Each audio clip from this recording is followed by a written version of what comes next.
I love getting to hear from other women entrepreneurs on how they created financial freedom because you can learn so much from their experience that can help you create more wealth and freedom in your own life. That's why I invited my friend Martha Wilson over so I could lovingly grill her about her investing journey. And I think you're going to get a lot out of this conversation.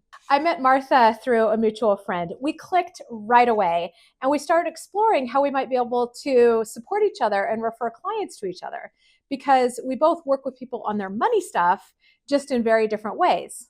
She attended my Financial Freedom 101 online 3-day event and then joined my Financial Freedom Accelerator program and got amazing results right away. So I asked her if she would be willing to fly across the country and do this video for you. And she agreed. We made it happen. So let's tap the like button and prepare to be inspired by the amazing Martha Wilson. Martha Wilson! Oh my God, I'm so excited you're here. Love it, love it, love it. So welcome to beautiful Benicia. Thank you. It's so wonderful to be with you in person and get to squeeze you and be in your wonderful energy. And I would love to know, where are you flying in from right now? Where are you coming from? I am coming to you from the Florida Keys. Wow, the Florida Keys. Yeah. When I think of Florida, I think of Disney World, basically all these amusement parks that my husband wants to go to, and Florida Keys. So what's awesome about living in the Florida Keys? Oh my gosh. Interesting that you should ask that because when we finally got back there, it was the fulfillment of a 10-year dream for us. Love that. And I love everything about the Keys. I love the water. I love the space. I love the house that backs up against the lagoon. So I can sit out there in the morning and I can watch the manatees and the tarpon and the egrets and the ospreys. All in my own little world. I'm kind of embarrassed asking this. Oh God. Okay. Do you have any alligators? We do not have alligators because they only live in freshwater. We do have a saltwater croc. Okay. Oh my God. Do you practice like running in a zigzag? I always think, plan.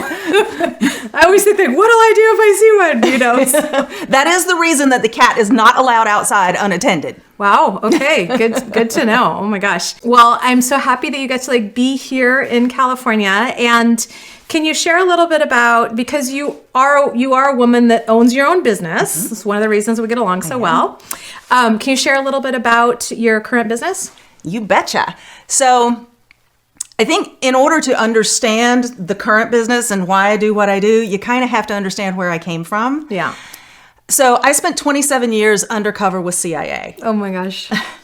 I am all about what makes people tick. What is driving them? What is underneath the part that you see on the outside? And so much of the work that I did with my assets back then was, and human assets in this case, was so much about getting them in touch with their capabilities, their driving forces, and quite frankly, having them be completely unflappable, no matter the stakes. Because when things got intense, I needed to make sure that I could count on them. Because at the end of the day, the objective for both of us is we all go home alive and free. Oh my God. That's the plan. So when I graduated from CIA, I brought all that expertise into the entrepreneurial world. Because, you know, one of the very first things that they teach you in espionage tradecraft is get your target to take money from you. Because then you have control over them. Wow. So think about this for a second. Where in your life, in our lives, each of us as humans, where have we, consciously or unconsciously, abdicated our own authority? Oh, everywhere. Abdicated our own leadership? Abdicated our own knowing? Because we have received money from somebody else. And so if you're having a hard time wrapping your head around this, you know, think about the number of times you went against your better judgment because a client asked you to, or a boss asked you to, or someone who has a bigger business or makes more money than I do suggested that you should. Wow. So this is what really had me start to see, wait a minute, this work we're doing here, this what's actually driving us, what's underneath all of these actions that we take or don't take, or the decisions we make or don't make, and the results of those actions, regardless of whether or not we did anything right. What's underneath that? And that is where I direct my attention now, supporting entrepreneurs and leaders to step into that highest, most unflappable version of themselves so they can make the difference they're here to take and enjoy the ride along the way. I love it. We're so simpatico like that. So I'd actually heard you share about the CIA thing because I was following one of your launches and watching your webinar and stuff. I'm like, oh my gosh, she's even cooler than I realized. But what I don't know is like where your investing journey started. And so that's where I want to kind of dive in and pick things apart, if you will. So I don't know if this was like in the CIA or later, but like in terms of your own investing journey, when did that start? When did you become aware of investing? When did you start building your financial assets, not just the human assets? Right. Like, where did that start for you? The very basic savings piece started when I was very, very young. Okay. So the philosophy that the financial education that I got when I was growing up was work as hard as you can, save as much as you can, spend as little as you can, and hope to heck it all works out in the end. Okay. Well, at least that's something. That's something, right. So I was doing some saving. Okay. Prior to the time that I came on board with CIA, I did have one of those funds with the big box financial advisor. The funds that I had gotten through Christmas gifts, etc., up until about the time I was in college, I turned over to him. Okay. Yeah. You're a man. You must know. Let me hand my power and my money over to you. Mm-hmm. Yeah. And certainly nobody else in my family knew anything about investing either. So money was like a foreign language to us. And certainly when you're talking about investing was a foreign language to us. So he's got the money. I'm over in here at CIA. We do in CIA have the government version of a 401k plan. I was at least able to figure out, well, if I contribute this much of my paycheck to it, they're going to match it. That's free money. That part computed in my brain. Okay, this is good. But I still didn't know what to do with it. Yeah. So I just throw it in their plans. About the 10-year mark, I'm looking at the statement from the big box financial advisor. And I'm like, you've had this money for over 15 years, and so far I've made an additional like $3,000. Wow. Seriously? And I kind of got to the place I was like, if somebody's going to manage my money badly, it might as well be me. If someone's going to manage my money badly, it might as well be me. Oh my God. I love that. So when you started savings, was it just like a savings account and then you decided you should go put it into some kind of like actual investment account? Okay. And I didn't know any better. Yeah. And how did you decide who to hire? Was it like a referral from family or what? Okay. Same thing. You know the thing. So-and-so sat beside a so-and-so at church and they said a nice thing, so you should go talk to him. Yeah. Why not? And that's the way a lot of people do it, right? Is they like hire their college friend or whoever their parents have been using or, stuff like that. But if you don't have the tools to evaluate if they're doing a good job, like that's very confusing. And so for you, you weren't sure what to expect, but you felt like, well, it should be more than $3,000 in 15 years. Right. Yeah. Then I started doing my best to do some research and education on my own. I started looking at, instead of just going for the standard life cycle fund that the government version of the 401k had, I was like, well, what do these different funds do and why? And I was looking at my own age, and I'm like, well, this is a retirement fund. There's a big space of time between where I am now and where I'm going to be using this money.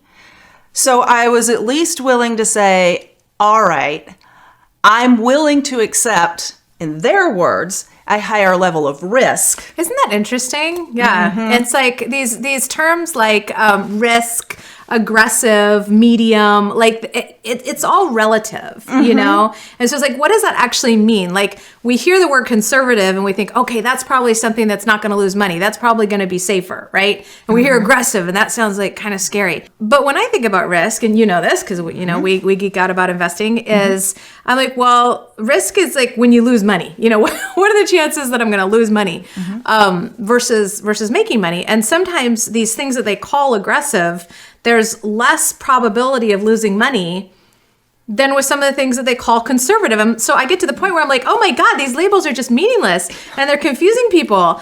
And yeah, anyway, sorry, get me ranting a little bit about this. But yeah, so you decided that you felt comfortable investing in things that they had labeled as aggressive because you didn't need the money for a while. So you're like, okay, so even if there's more what we call price volatility, like it's going up and down, it's probably going to grow faster over the decades, right? Exactly. Okay.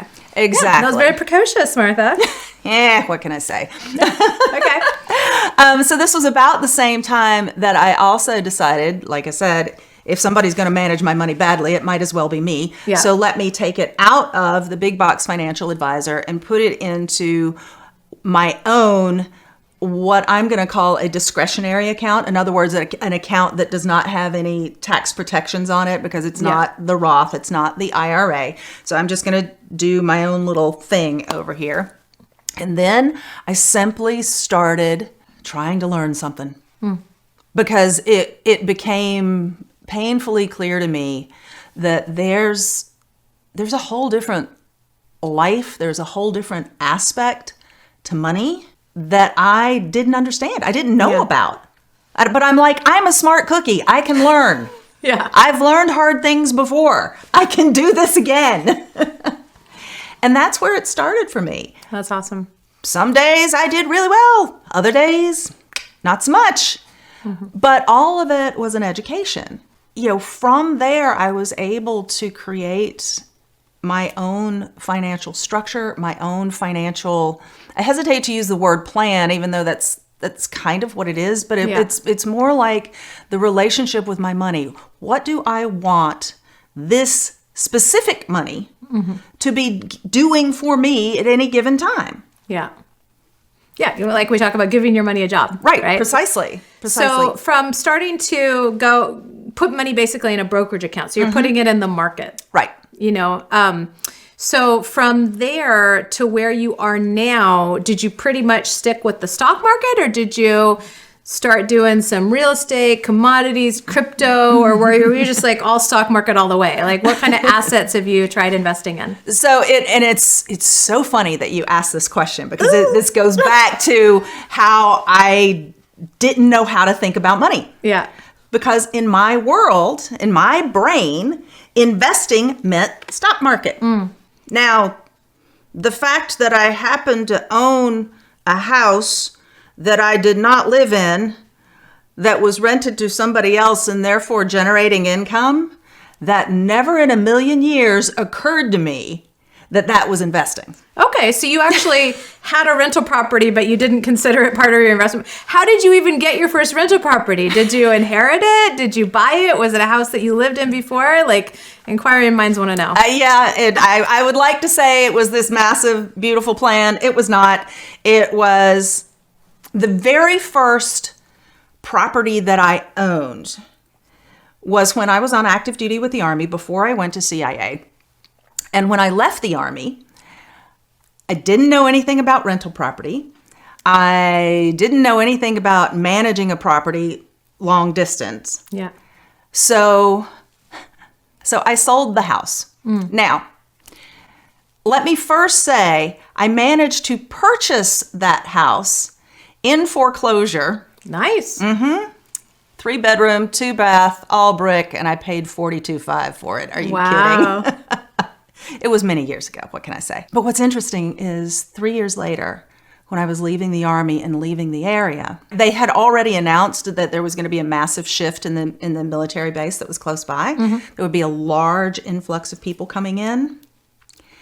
At that time, I chose to sell the house. I did, in fact, sell it for more than twice what I paid for it. Wow, it's amazing.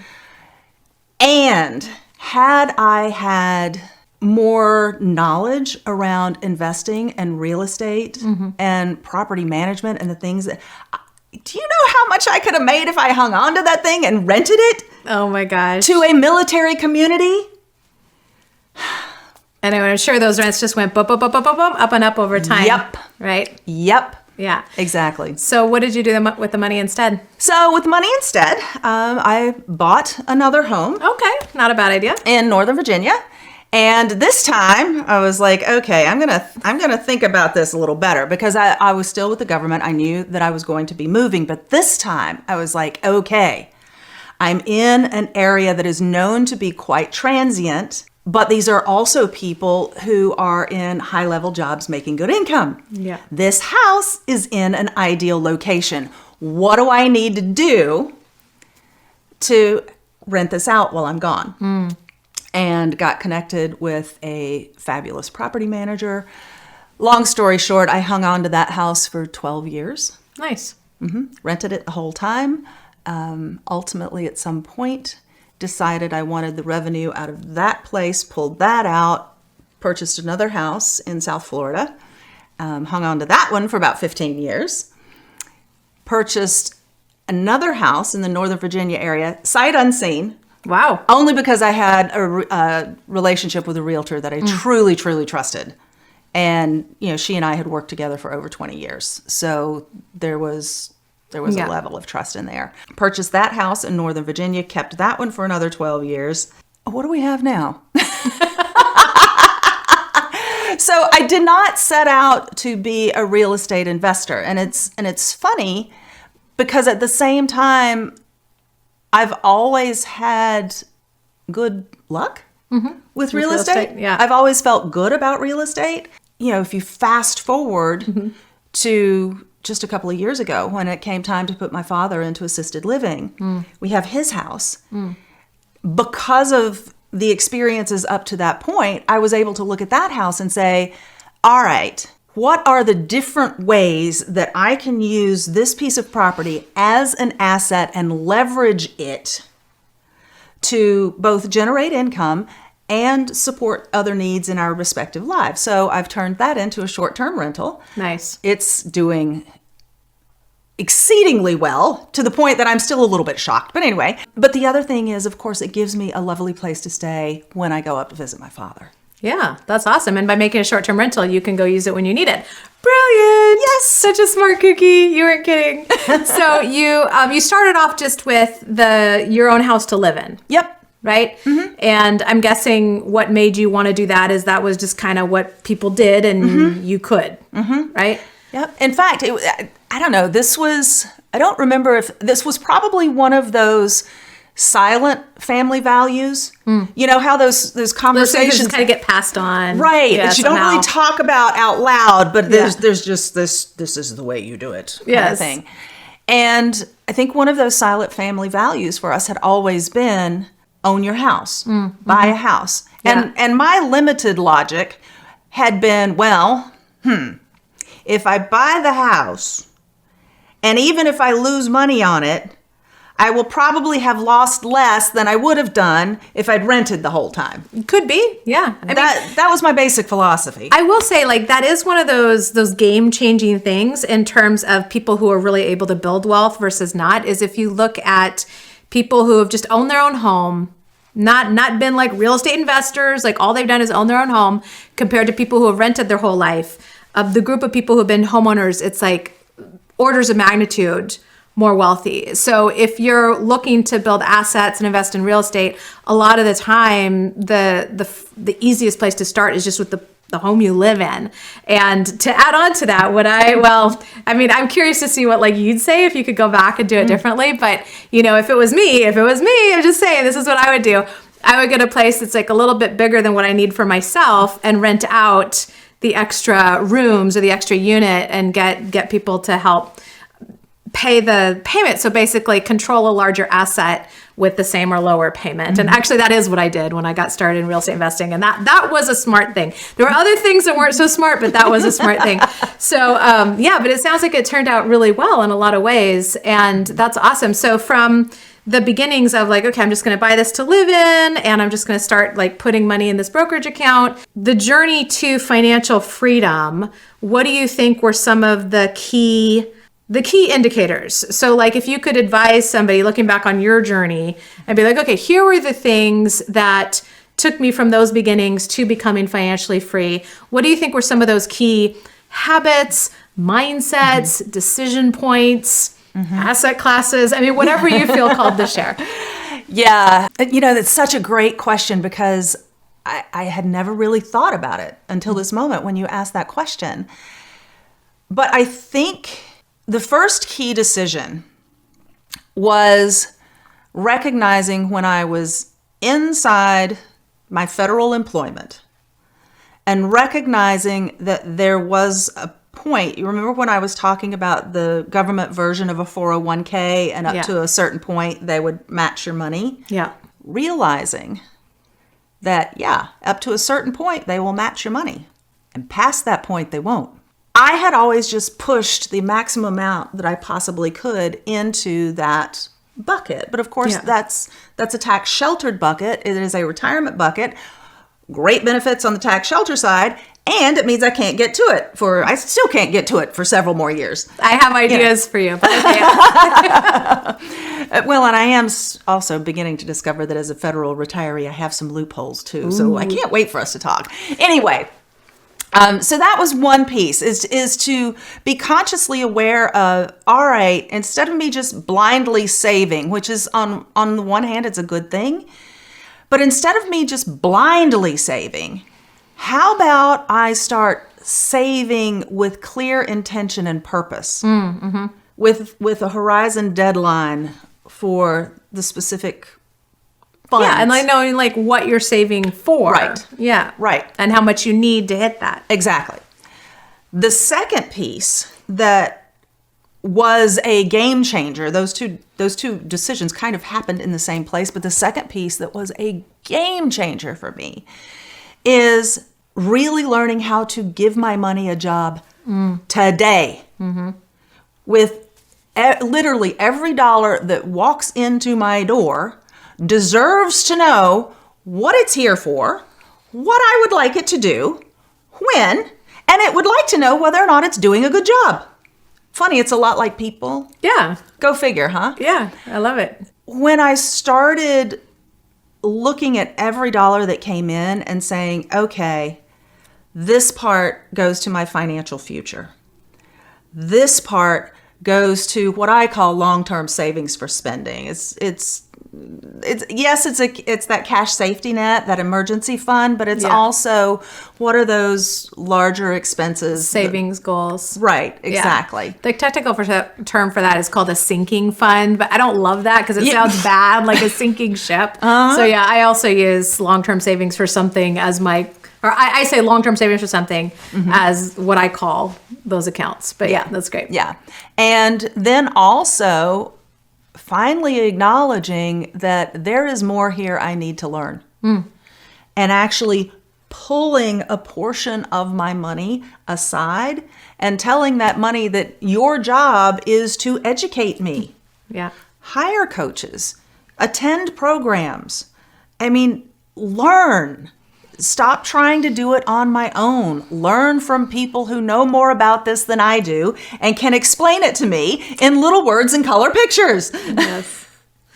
And, as I bucketed out the funds like that, then the interesting thing that came out of that is I actually found a greater sense of ease and spaciousness in my everyday life. The weird part is I was saving more and also felt like I was living more, like thriving more at the same time. Bigger. Yeah. That's fantastic. So what was the next milestone? The next milestone was opening that brokerage account and trying to figure out what to do with it. And I admit that in the beginning, I was trying to just pick individual stocks. Now, to be fair, this was before exchange-traded funds were kind of a thing. Yeah. Some mutual funds were out there. But I had this bad taste in my mouth after the big box experience, so I didn't really want to do that. So I was trying some individual stocks with mixed results. And then I found a coach to talk to me about portfolio design and educate me about exchange traded funds. Nice. I was like, okay, I can kind of wrap my head around this. And then, yes, it was kind of like that. Well, I started out just pure old-fashioned buy and hold. Put it in there, hold on to it. I discovered that I was really, really good at finding the entry point, and I was really, really bad at finding the exit point. Well, I mean, in that case, then buy and hold is good, right? Because you can just like make it totally passive, automate your smart money decisions, and you're done. So it's not like buy and hold is bad. It's a valid strategy, and a lot of people do it. Yeah. And then I started thinking, but could I do better? Could I do better? Could it feel better? Because the other thing that I don't like to admit, but I mean, it's probably true for a lot of us. I'm sure I'm not the only one who didn't have much of a financial education. And, you know, I was probably 48 years old when I started trying to get serious about this. And yet every class you said, if you saved this when you were 25, I'm like, that's nice. That's not helpful. Right. Yeah. Yeah. Just go be 25 again and, you know, somehow invest $100,000 after taxes and expenses. It's like, you're not helping. You know? Yeah, I hear you. I was like, all right, what else can I do? So that's when I got into the exchange traded funds, and we started, I actually preferred a 70-30 ratio because, again, I tend to Now, for people that don't know what that means, 70-30, can you share? So it was primarily 70% in stocks. 70% in stocks and 30% in bonds. Bonds. Funds. Okay. I never did well with bond funds. That was not pretty either. Anyway. But you tried it out. But I tried it out, and I did better than I was doing before. Yeah. So, hey, go team. We'll go with that. Now I hook up with you, and you're teaching me about the MPX strategy. And I have to admit that when you first told me, it was sort of one of those, why didn't I figure that out? But I think it goes back to, at least in my family, I mean, this is a rural Carolina family. The roots that I come from were subsistence farmers, people for whom, I mean, my parents came up through the Depression. My grandparents worked through the Depression. It was after my grandfather died that we actually found out he was considered the wealthiest person in the neighborhood. Wow. And you guys had no idea. We had no idea. And the majority of the real estate that was ultimately part of his estate had come from loans that he had made to other people that they ultimately were not able to pay back. Wow. And he agreed to take a portion of their pasture land in exchange for the farm. None of this was ever discussed out loud. Wow.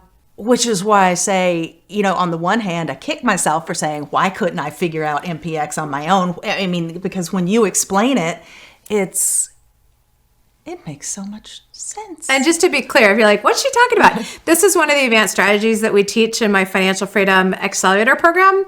And it's, well, I mean, I'm not going to get all into it, but it's an investment strategy, you know, and all an investment strategy is it's a clear plan based on real data for protecting and growing your money. So whether that's 70-30, you know, stocks and bonds, whether it's buy and hold the whole stock market, like we always recommend that you invest in a strategy first and then specific ticker symbols or investments seconds. And so you decided to shift your strategy, and so far, good? I'm thrilled. Okay.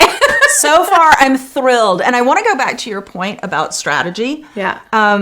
Because the beautiful thing about strategy is strategy takes the heat out of stress. Yeah. And that was the game changer for me. Every time I had to do something with my money, there was all this hand wringing. Yes. Did I get it right? Did I get it wrong? Yeah. But with a strategy, I mean, it's just like playing a card game. There are rules to the card game. When you have a strategy, what are my rules? Yeah. This is what the rules say I do. Okie dokie. Action taken, off you go. So much more peaceful. Yeah. Absolutely. So whatever your investment journey, like we really recommend that you follow a proven strategy, and that's going to take a lot of the hand wringing off. And then it's like you see scary headlines in the media, and who's going to get elected, and is the economy going to collapse, and are we in a recession, and are we not? And it just like cuts through all that noise, and you can just get back to the business of enjoying your life. Yeah. You know, which is totally great. So one of the things that you mentioned is that you manage trusts for several family members. So like, what's that like? and how did that come to be? Oh, yeah. I wanted to take half a step back because we've been talking all along around how these financial conversations were not part of our family history. Yeah. This was not something that we talked about out loud. Imagine my surprise when my uncle reaches out to me and he says, I'll never forget this phone call. Martha, if you were to receive $1 million, what would you do with it? All right. And it's one of these things, you can kind of tell there's a trick question here, but I am not quite sure what I'm supposed to do with it. Yeah. So the only thing I knew to say to him was, well, I would invest it. He said, you wouldn't spend it? I would invest it. It kind of depends on what's going on in my life, but I'd be looking over the horizon. Apparently this was the right answer. All right. Because probably 3 years or so later, he reached out and they had no children. He had been diagnosed with a terminal illness and he was putting together a trust. We had also begun to notice that my aunt was showing some signs of Alzheimer's. Yeah. So he was really looking to set up the trust and the documents and so on and so forth to make sure that she was taken care of. About this same time, my other uncle was also trying to put his affairs in order. Now, in our family, not only did you not have conversations about money, but girls definitely did not worry their pretty little heads about money because money is a man's game. Oh, yeah. Except that in the generation of our family that would be, if grandma and grandpa are here and mom, dad, aunts, and uncles are here, and me and my cousins are here, and then their kids are here. The only folk left on this level of me and my cousins, there were only 4 of us. One passed away. One was in prison. One's trying to take care of the family of his brother who's in prison. And then there's me. Wow. So here I've got 2 uncles who are looking for someone that they trust to take care of their trust. And their first choice options were no longer on the table. Oh, man. So they looked at me. And of course I said yes. Of course I stepped up. And I'll be perfectly honest with you, inside I'm like, holy cow. Yeah, it's a huge responsibility because you're managing this on behalf of their grandkids? Their grandkids, right? Yeah. And in fact, the one of the trusts I am responsible for managing that until the youngest beneficiary reaches the age of 25. He's currently 10. He's currently 10. So you have to be managing this for at least another 15 years. Exactly. And hopefully teach them how to manage it before you hand it over. That is my ultimate intent, to try to figure out how to do this. Yeah. One of the trusts also includes the family farm. Literally the family farm. Yeah. And the house and the real estate and all of that associated with it. But the part I want to come back to is not only was I in the space of trying to carry out their last wishes and intentions to the best of my ability, intending to preserve the assets to make sure that that money was there to do what it needed to do, to make sure that my aunt with Alzheimer's could have the best care for as long as she stays on this planet. Yeah. And never have to worry about it. I remember the day he passed away. And 2 days later, she fell and broke a hip and a shoulder. And I'm like, this is disastrous. And I'm like, all right, this is the universe giving me the opening I need to get her out of the house and into assisted living. Yeah. So in the course of about a week and a half, I visited, 20 Oh my God.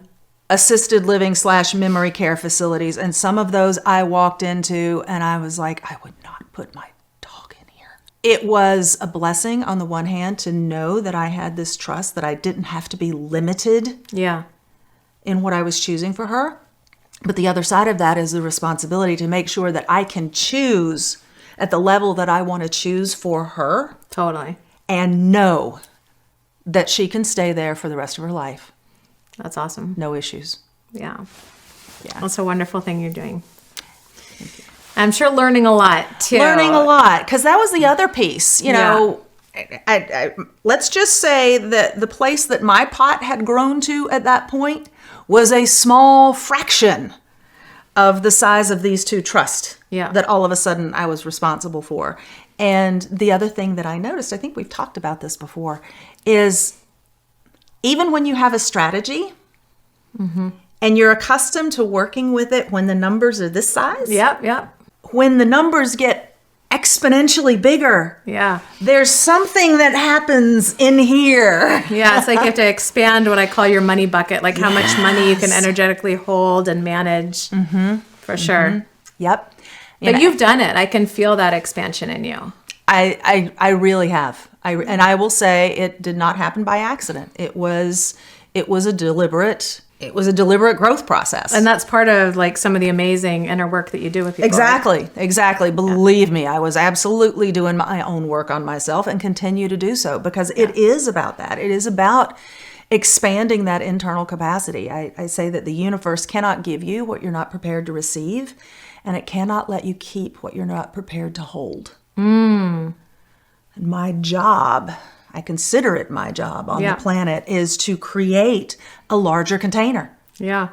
For the benefit of for everybody. all of us. Yeah. Yeah, that's fantastic. I love that. So from a legacy standpoint, what do you, and the person who's like responsible for these trusts, is there anything where you're like, okay, they did that really well. Like people who are thinking about the wealth they want to leave behind, like that's good best practices, or anything where like, oh my God, like I wish they had done this differently. So do you have any tips around kind of that like legacy planning for the legacy you want to leave when you're gone?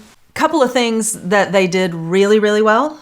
They started working with estate planners and estate attorneys early on. Nice. So the documentation was in place, and they had covered all of the bases to include not just a will, not just a trust, but also the durable power of attorney, also the medical power of attorney.